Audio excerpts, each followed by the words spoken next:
प्रधानमंत्री नरेंद्र मोदी ने नेपाल में अंतरिम सरकार को बधाई दी है और अंतरिम प्रधानमंत्री सुशीला कार्की को दी है शुभकामनाएं। नेपाल में शांति समृद्धि के लिए भारत को प्रतिबद्ध बताया और माननीय सुशीला कार्की जी को हार्दिक शुभकामनाएं। प्रधानमंत्री नरेंद्र मोदी ने शुभकामनाएं दी हैं। हमारे साथ लगातार प्रदीप जी जुड़े हुए हैं। प्रदीप जी, प्रधानमंत्री नरेंद्र मोदी ने नेपाल में अंतरिम सरकार को बधाई दी है।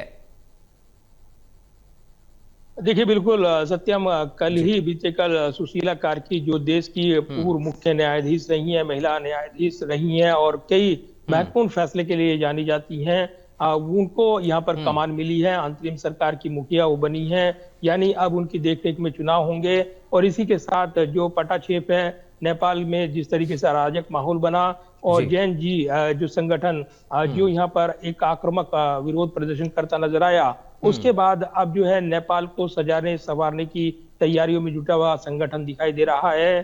सड़कों पर उन्होंने स्वच्छता अभियान चलाया है, लेकिन हिंसक माहौल के बाद जो जख्मों पर मरहम लगाने की कोशिश यहाँ पर अंतरिम सरकार की ओर से रहेगी, तो उस पर नजरें रहने वाली हैं, क्योंकि चुनावी प्रक्रिया के लिए 6 महीने का समय निर्धारित किया गया है। इसी के साथ संसद भी भंग की गई है, जिसको लेकर विरोध भी हो रहा है, सांसदों का विरोध देखने को मिल रहा है। इसके अलावा जो यहाँ पर अलग अलग गुटों की जो अलग अलग बातें सामने आई थी, उसकी वजह से काफी सस्पेंस बना रहा। देर हुई, लेकिन आखिरकार सुशीला कार्की अंतरिम जो प्रधानमंत्री हैं वो बन गई हैं। प्रधानमंत्री नरेंद्र मोदी ने सुशीला कार्की को शुभकामनाएं दी हैं। नेपाल में शांति समृद्धि के लिए भारत को प्रतिबद्ध बताते हुए प्रधानमंत्री ने कहा है कि मैं सुशीला कार्की जी को हार्दिक शुभकामनाएं देता हूं।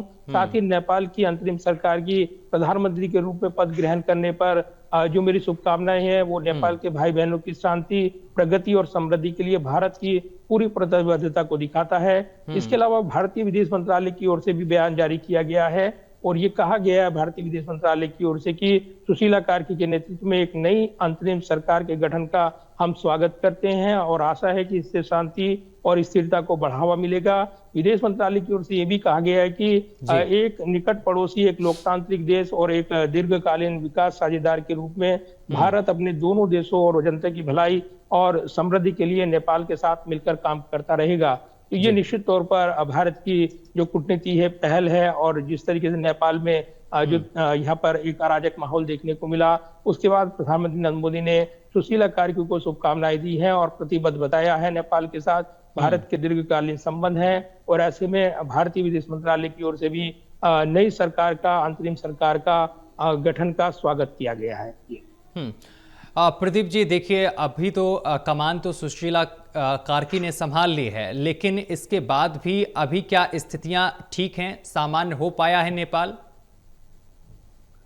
देखिए, नेपाल से जो खबरें आ रही हैं वो बता रही हैं कि जैन जी संगठन के जो कार्यकर्ता है, वॉलंटियर्स हैं, अब नेपाल में जो हिंसा का माहौल बना उसमें उनकी जो इमेज प्रभावित हुई और जिस तरीके से ये आरोप लगे कि नेपाल को जला दिया गया, नेपाल को बर्बाद कर दिया गया, उसको सजाने संवारने के लिए अब ये संगठन के कार्यकर्ता, वॉलंटियर्स स्वेच्छा से यहाँ पर जुटे हुए हैं, एक मैसेज दे रहे हैं, क्योंकि सोशल प्लेटफॉर्म और उस पर जो वीडियो तस्वीरें आ रही हैं, अब नेपाल को यहाँ पर वो सजाने संवारने में जुटे हुए हैं। लेकिन जो यहाँ पर नुकसान हुआ है वो जानी माल का भी नुकसान हुआ है। और ऐसे में अगर देखें, प्रदर्शनकारी भी हताहत हुए थे। प्रदर्शन का मूल उद्देश्य ये बताया गया कि करप्शन के खिलाफ ये लड़ाई थी, ये आक्रोश करप्शन के खिलाफ था, जिसको सोशल मीडिया प्लेटफॉर्म पर बैन जो लगाया गया नेपाल सरकार की ओर से, ओली सरकार की ओर से, उसने भड़का दिया था। लेकिन इसका मूल उद्देश्य करप्शन से आजी जनता थी और इसीलिए वो सड़कों पर नजर आई और उसके बाद ये प्रदर्शन जो है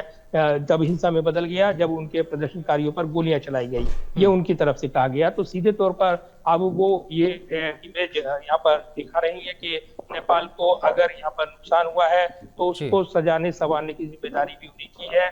जैन जी के संगठन के वॉलंटियर्स है, कार्यकर्ता हैं, वो अब जगह जगह काठमांडू, अलग अलग शहरों में देखने को मिल रहे हैं और जहां पर हिंसा के निशान है उनको मिटाने की कोशिश कर रहे हैं।